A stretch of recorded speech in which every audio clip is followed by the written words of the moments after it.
Greetings, here is Fred and today we are back here on Marvel Snap, this fantastic fast-paced strategy card game that I have only recently discovered. Basically I started playing last Christmas, but I never stopped since then, as you can see from the large number of cards that I have already unlocked. This is a collectible card game, so as you can understand, unlocking new cards is a fundamental part of the game to make sure that then you can, let's say, move forward in your journey and play different strategy and trick your opponents with cards that become cooler and cooler as soon as you progress in the collection level. I have already dedicated some other videos to this game in case if you are new to it and you don't know it very well and you want to have a little bit of an introduction on this topic, so I will recommend you maybe to check those videos first. What we are going to do in this video is to talk about the cards that belong to the second pool of cards. Also, as you can see here, I already started venturing into pool 3, which is basically where things start to be tricky. It will take me ages to complete pool 3, so I don't know when we will talk about pool 3, but we can definitely start discussing pool 2. And we can start from Killmonger, which is the very first card from pool 2 that I have unlocked. This is a card that I will say it's good, but it's not OP. So why is it good? Because opponents from pool 1 and pool 2 will still play frequently one-cost cards. This is, for example, the core of the strategy of the Kazoo deck. Basically, they play the one-cost card and then they upgrade it with Khazar or with Blue Marvel or with both, and to make sure that then they secure the match. And this card is particularly effective against those decks because with just one Killmonger you can make sure that all the one-cost cards in the deck, included yours, are basically destroyed in one shot. On the other hand, the reason why I don't consider it OP is because as soon as you progress, you will either play against opponents that are no longer using the Kazoo deck, and so you will need to counter other kind of decks. Or, for example, even if they will still play one-cost card, most of the players at some point, they know that they have ideally to protect those cards, and so they might play, for example, armor in conjunction to make sure that your Killmonger cannot destroy their one-cost card. So yes, it is a good card, it is effective when you are, let's say, in the early phase of pool 2, but then after that, I don't know, I would not say that Killmonger really belongs to my standard deck. Let's then talk about Sunspot, what I believe is one of the most OP cards in pool 2. This is a fantastic card because even though it's a card that costs 1 of energy and give you only 1 of power, it's still extremely useful because every time you will you will not use certain energy, that unspent energy will feed the power of this card. So this starts as a 1, but potentially it can grow if you will have some power unused in the next turns of the game. Of course, as I have just already mentioned, ideally if you're playing Sunspot, you also want to make sure that you can protect the card, so you could, for example, play this card together with armor. Or, for example, you could play it in location where the card cannot be destroyed. In this way you can make sure that you can keep farming safely your power here with Sunspot without the risk of having the card destroyed by either Killmonger or Elektra. As you will see later on, this card also has a very powerful synergy with the infinaut, but we will talk about this later once we reach the infinaut. The next card is Sabretooth. This is a card that is extremely popular right now because the feature location, a location that shows up very frequently right now in the game, is Altar of Death, which basically destroy the cards that you placed there. And because of that, a lot of players are currently running destroy decks. And this is a card that usually it's part of that deck as well. So why is that? Because when this is destroyed, as you can see, it returns it back to your hand, but with a cost of 0. So you play it ideally in turn 3, but then it gets destroyed, it returns to your hand, and when there is the turn 4, you will have the chance to play Sabretooth again, which will have a cost of 0, and then a card that costs 4. The next card is, on the other hand, another OP card from the pool 2. This is Storm. And this is a control card. This is a card that is usually played to make sure that your opponent is no longer able to play on a certain lane. Of course, there is still the possibility that they will try to contest that location before the location is locked down, but this is the reason why usually you will play Storm in conjunction with other cards like, for example, Jessica Jones immediately after you play Storm. So Storm in turn 3, Jessica Jones in turn 4, and in that way you should have more or less secured the location. If not, then you might also need to have some other cards like, for example, Mr. Fantastic or like Claw to make sure that you can still add additional power to that lane. Then we have Bucky Barnes. For Bucky Barnes, let's say that everything that I said about Sabretooth applies here as well, because this is also another card that belongs to the Destroy deck. What it does, basically when it gets destroyed, it replaces Bucky Barnes with the Winter Soldier, which has 6 of power. So this is another card that is, for example, very popular right now for the Altar of Death. So they will typically play it in the second turn to destroy it, to destroy Bucky Barnes, and have then the Winter Soldier sticking to the location with the 6 of power, and then they might try to win the location with the Winter Soldier. Moving to the next card, we have Iceman. This is a card that is usually played to disrupt your opponent's moves, because what it does, it gives a random card in your opponent's hand +1 of cost. At first it might look like it's kind of an insignificant card, but it's actually very good, especially played in conjunction with another card that we will see later, Scorpion. This is a very common combo to play Iceman on first turn and Scorpion on second. But basically the reason why this is actually a good card is because if Iceman managed to increase the cost of one card that your opponent was really planning to use in its progression in the different turns, basically he will be screwed. Assuming that you're damaging the right card in the opponent deck, this can be extremely disruptive. Then we have Agent 13. This is a card that will add a random card to your hand. So it's another 1-cost card. It's usually adopted for players that need to extend the number of cards that they have in their hand.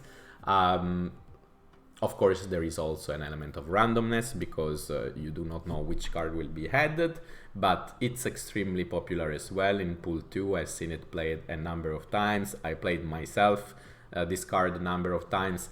I will not say it's OP, but it's definitely a good card. The same applies to Iceman, Bucky Barnes, Sabretooth. These are all cards that I will say that they are good, but if I will have to pick my favorite of this line, it will be basically Sunspot and Storm.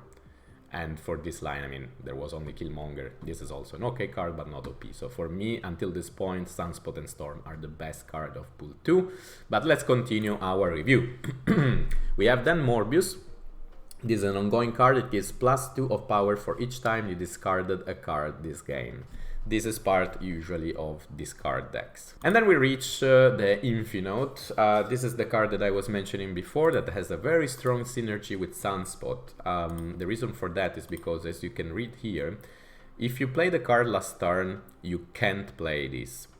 So you need to skip the turn in order to play the infinaut. And infinaut is a card that costs 6. You will need to skip turn 5 in order to place this card.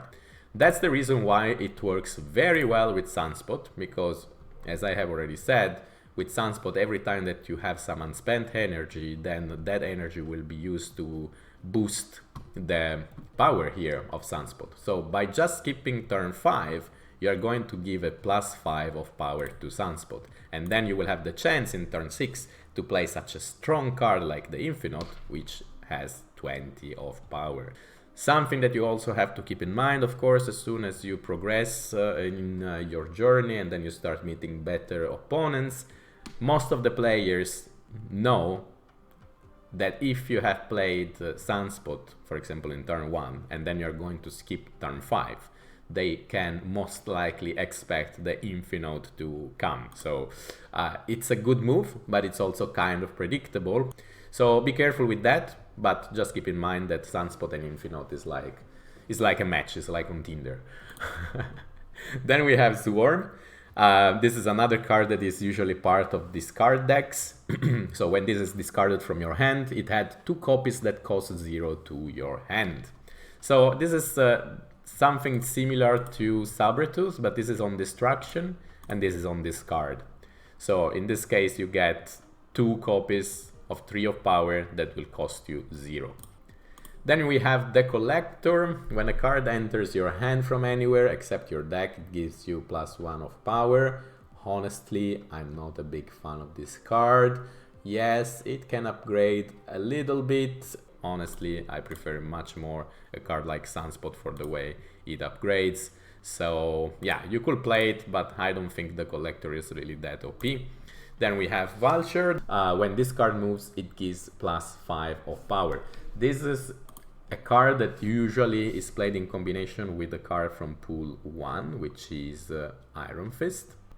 So if you remember when we have reviewed the pool 1, there is Iron Fist that have the possibility to move the next card you play 1 location to the left after it reveals. That's the reason why usually Vulture is played together with Iron Fist. So you will then place first Iron Fist and then immediately after Vulture to make sure that then Vulture get punched to the adjacent location, and by doing this it will get +5 of power. This could also be boosted further, so be very careful because it can be a dangerous card in your opponent's hand, but it can also be a dangerous card if you are very good with movement decks. Then you can build a movement deck all around Vulture and some other movement cards, and yeah, then it's a very powerful card. Then we have the last for this line is Jubilee. This is a card that play a card from your deck at this location. It will pick a second card from your deck, and that's random, and so you will have a second slot occupied. You have the problem that the card that gets pulled by Jubilee is random, so of course you might be very lucky, maybe it pick an infinaut if you have it in your deck, but it could also pick, for example, a Nightcrawler, so it will not really be very useful because then you will have 1+1 into slot, and that can be a little bit tricky. So this is a card that you can play from turn 4, but similarly to what I said in pool 1 related to Morph, if you want to increase your chances of pulling a decent card with Jubilee, you want to play it at the very end or close to the end of the match, so turn 5 or 6, because at that point you will have less card in your deck, and if you keep, let's say, the mental count of what cards are still left in your deck, you can try to figure out what are the chances that you're going to pick a strong card like, I don't know, Odin, Hulk, whatever, Infinaut, or if you're going, for example, to pick, I don't know, the Collector. Yeah, let's say what is my favorite of this line. I will say that definitely the Infinaut in conjunction with Sunspot, and the second one will be probably Jubilee, with the condition that I've said. So if you play it correctly, Jubilee can be extremely powerful. And also Vulture is not to be underrated, by the way, because as I said, this can be a tricky card in a movement deck. So then we have Rhino. This is a card that I've been using very frequently in the pool 2, because I always wanted to make sure to have 2 types of cards. One was a card that allows you to take control of another lane, like for example Claw or Mr. Fantastic. And the other card that I always wanted to have in my deck, it was a card that allows you to change the location for a multiple number of reasons. It might be because the locations that are there are not convenient for you and you want to change them, or maybe you want to change them to screw the plans of your opponent. So for whatever reason you might need to change some location, and then you want to have either Rhino or Scarlet Witch, which is a card from pool 1. We have already discussed that. So Scarlet Witch costs 1 less, but the problem of Scarlet Witch is that the location, it's completely random, so it might still play against you, the new location. That's why, me personally, I prefer Rhino. It costs a little bit more, so you need to wait until turn 3 before you can really play this card. But it's useful because you have control on what will be the next location, because every time Rhino is played, it will always turn the location to ruins. So at least you can make sure that the next location is not going to harm your strategy. Then we have Cloak. It's a movement card, similarly to Vulture. So next turn, both players can move cards to this location. So this is a card that, again, you want to place in a certain location to trigger movement to that location. This of course applies to Vulture as well. So after you moved Vulture, for example, with the Iron Fist, you might also decide to move it later on to another location by using Cloak. Also, your opponent will be able to move cards to the location where you place the Cloak. So be careful, because even if you're planning to move cards to secure a certain location, your opponent might still do the same and move some of his card accordingly. So play Cloak carefully, but yeah, definitely part of a movement deck. And then we have Scorpion, the other cards I was mentioning before, together with Iceman. This is very common combination in pool 2, I think also in pool 3. So you have Iceman played in turn 1 and Scorpion usually played in turn 2.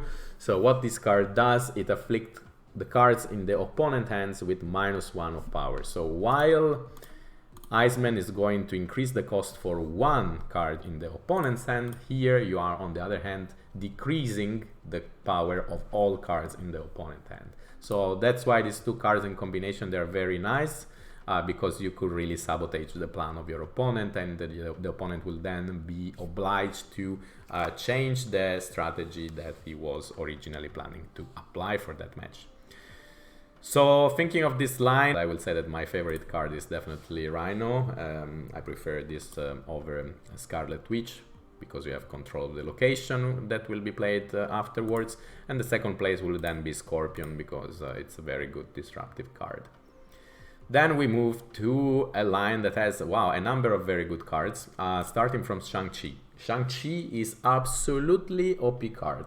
So similarly to what I said for Sunspot, similarly to what I said for Storm, then Shang-Chi is definitely another of the cards that I will say they are absolutely OP in the pool 2. The reason for that is because, as you can see from the description, is a non-reveal card. It destroys all enemy cards at this location that have 9 or more of power. So basically, by playing Shang-Chi, you are able to counter all those muscular cards we have been talking about. Included also the infinaut, but also Hulk, America Chavez, cards that are very typically played in the last turn. You could easily counter them with Shang-Chi. So don't play Shang-Chi. I think it's kind of premature to play Shang-Chi on turn 4. Maybe keep it for the last turn if you have the feeling that your opponent might try to make some very strong power play. So very good card, very good card. Also, Leech is an extremely good card because it's also to disrupt the opponent play. This is something that you will place in turn 5, basically to screw the end game of your opponent, because what this card does is to remove the abilities from all cards in the opponent's hand. Of course, this does not affect cards like Hulk that have no abilities, but it's still an extremely powerful card because many decks, for example in pool 3, for the last turn, they usually play some very strong card with some very strong ability, but if you before played Leech, you are basically sabotaging their plans. So it's a very nice card to have. Then we have Hobgoblin. Hobgoblin, basically it gives a -8 to your opponent.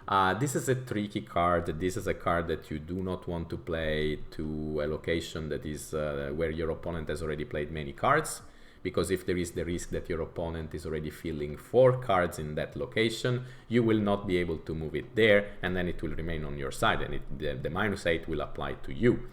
Also, you want to be careful because this card can be easily countered with Odin on turn 6, meaning that if your opponent will play on turn 6 Odin to re-trigger all the cards, all the unreveal cards in the same location, Hobgoblin will be re-triggered as well because it's an unreveal card and it will fly back to you.